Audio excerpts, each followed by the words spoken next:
So దీంట్లో కూడా మనకు ఊబర్లో కూడా హెచ్ఎస్ఆర్ లేఅవుట్లో బ్యాక్ టు బ్యాక్ ఆర్డర్స్ వస్తున్నాయి. One Shikha, let's go and pick up the customer. So ఏరియాని బట్టి ఉంటాయి ఆర్డర్స్,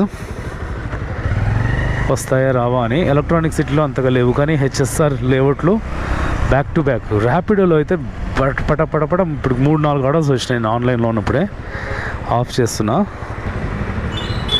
కస్టమర్ లోపల ఉంది.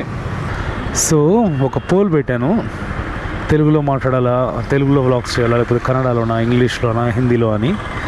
మీరే చూడండి, 68% తెలుగు అనే వస్తుంది. సో మ్యాక్సిమం మన సబ్స్క్రైబర్స్ తెలుగులో ఉన్నారు కాబట్టి, తెలుగు వాళ్ళే ఉన్నారు కాబట్టి నేను మ్యాక్సిమం వ్లాగ్స్ తెలుగులో చేస్తాను.